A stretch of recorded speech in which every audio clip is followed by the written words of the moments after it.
दोस्तों अब से मात्र कुछ ही दिन बचे हैं भारत के अंदर होने वाली ब्रिक्स समिट के लिए और इसी बीच भारत के विदेश मंत्री एस जयशंकर और भारत के एनएसए अजीत डोवल सर ने मोर्चा संभाल लिया।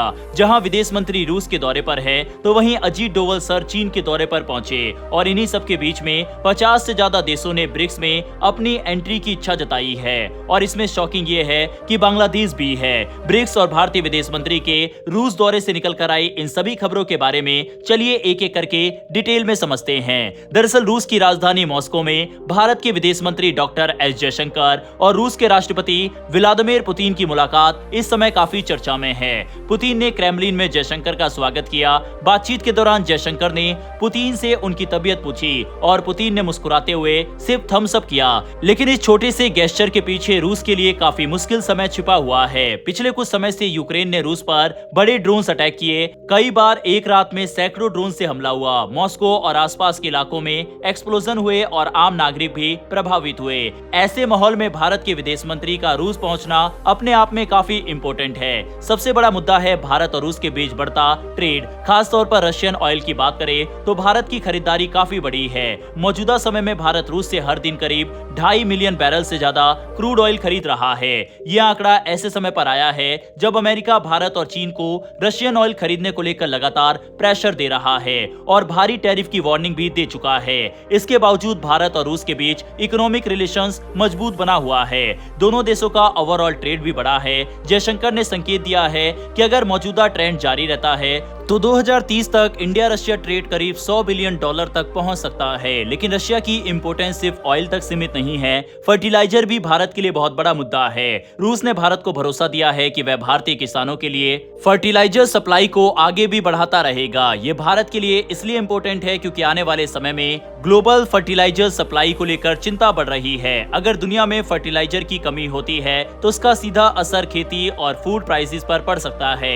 ऐसे समय में रूस जैसे बड़े फर्टिलाइजर सप्लायर के साथ भारत के अच्छे रिलेशंस काफी काम आ सकते हैं। इसके अलावा न्यूक्लियर पावर भी इंडिया रशिया पार्टनरशिप का एक बड़ा हिस्सा बनने जा रहा है। दोनों देश कुडनकुलम न्यूक्लियर पावर प्रोजेक्ट में पहले से काम कर रहे हैं। अब छोटे न्यूक्लियर रिएक्टर यानी स्मॉल मॉड्यूलर रिएक्टर जैसे ऑप्शन पर भी कॉपरेशन की बात हो रही है। अगर ये प्लान आगे बढ़ता है तो भारत के छोटे शहरों और इंडस्ट्रियल एरियाज के लिए स्टेबल इलेक्ट्रिसिटी सप्लाई में मदद मिल सकती है। साल 2026 में प्रधानमंत्री नरेंद्र मोदी और पुतिन की कई महत्वपूर्ण मीटिंग्स भी हो सकती है। संघाई कोऑपरेशन ऑर्गेनाइजेशन यानी एससीओ समिट, भारत में होने वाला ब्रिक्स समिट और इसके अलावा इंडिया रशिया एनुअल समिट जैसे प्लेटफॉर्म पर दोनों नेताओं की मुलाकात संभव है। इन मीटिंग्स में oil, defence, fertiliser, nuclear energy और ट्रेड जैसे कई मुद्दों पर चर्चा होगी। रूस के लिए भारत की इंपोर्टेंस इसलिए भी बढ़ गई है क्योंकि वेस्टर्न कंट्रीज के साथ उसके रिलेशंस खराब हैं। ऐसे में चाइना और भारत उसके लिए दो सबसे बड़े और इम्पोर्टेंट पार्टनर बने हुए हैं। रूस चाहता है कि भारत के साथ इकोनॉमिक और स्ट्रेटेजिक कोऑपरेशन आने वाले समय में और मजबूत हो। हालांकि दूसरी तरफ अमेरिका की प्रतिक्रिया भी देखने वाली होगी। अगर भारत रशियन ऑयल की खरीदारी इसी तरह बढ़ाता रहा तो वॉशिंगटन की तरफ से प्रेशर या नए ट्रेड मेजर्स देखने को मिल सकते हैं। दूसरी तरफ भारत के एनएसए अजीत डोवल सर इस समय चीन के दौरे पर हैं और बीजिंग में चीन के विदेश मंत्री और उपराष्ट्रपति से मुलाकात की। ब्रिक्स समिट से पहले सीमा पर किसी भी तरह की कोई भी गतिविधि ना हो जिससे ये समिट खराब हो। इसी वजह से 25 अगस्त यानी आज बॉर्डर टॉक भी भारत और चीन करने जा रहे हैं। 2026 में ब्रिक्स सिर्फ एक अंतर्राष्ट्रीय संगठन नहीं रह गया बल्कि दुनिया की बदलती आर्थिक और कूटनीतिक तस्वीर का एक बड़ा संकेत बनता जा रहा है। दुनिया के कुल 50 से ज्यादा देश ब्रिक्स में इस समय शामिल होना चाहते हैं और ये दुनिया का एक बेहद महत्वपूर्ण संगठन बनने की तरफ बन रहा है। और जिस तरह से दुनिया भर में ये संगठन लोकप्रिय हो रहा है, हो सकता है कि आने वाले समय में यूनाइटेड नेशन के बाद इस संगठन का महत्व काफी ज्यादा हो। और अगर ये संगठन एक दो बड़ी यूरोपियन कंट्रीज को अपनी ओर आकर्षित कर लेता है तो ये अपने आप में एक गेम चेंजर बन सकता है। जैसे कि फ्रांस काफी ज्यादा इंटरेस्ट ले सकता है क्योंकि उसके अमेरिका के साथ रिश्ते कुछ खास अच्छे नहीं चल रहे।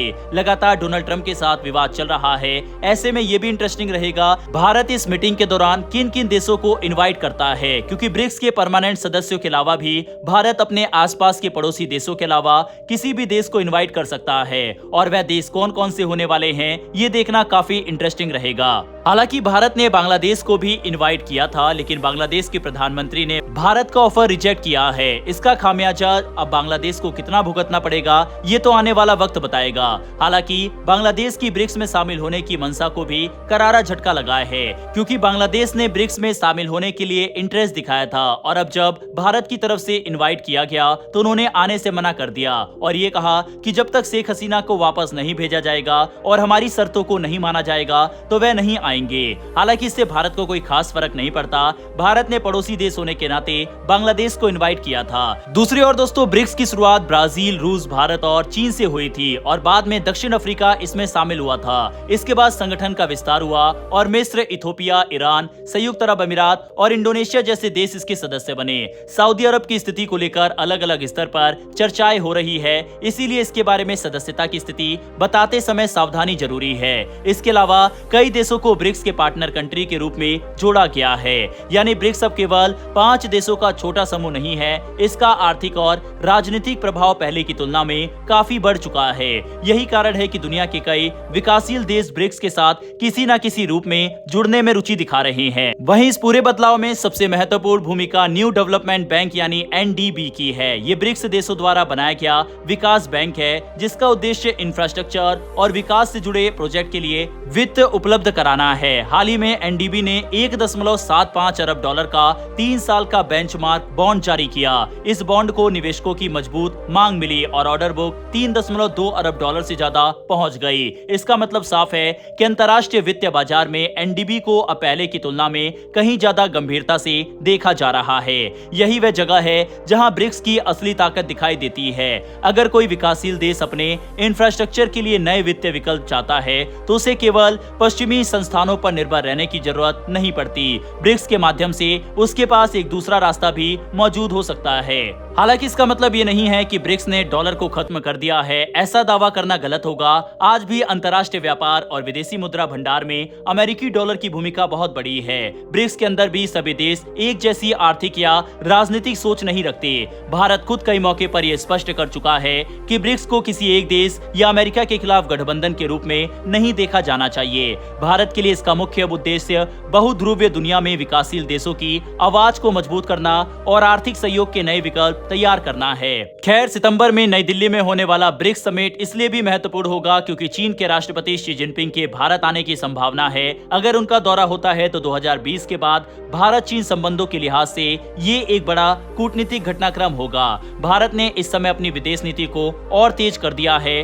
भारतीय विदेश मंत्री रूस के दौरे के अलावा दुनिया के और भी कई देशों का दौरा करने वाले हैं। इसी तरह से अजीत डोवल भी कई देशों का दौरा करेंगे। खैर, कौन कौन से लीडर्स आते हैं, कितने देश ब्रिक्स में शामिल होने के लिए आवेदन देते हैं, पेमेंट मोड को लेकर क्या कदम उठाए जाते हैं, ये सभी खबरें आपको हमारे चैनल पर देखने को मिलेगी। ब्रिक्स समिट को अब कुछ ही दिन रह गए हैं। अगर आपको ऐसी वीडियो देखना पसंद है तो आप नीचे दिए गए सब्सक्राइब बटन को प्रेस कर बेल आइकन को दबा सकते हैं, जिससे हमारी डेली ऐसी वीडियो आप तक सबसे पहले पहुंच सके।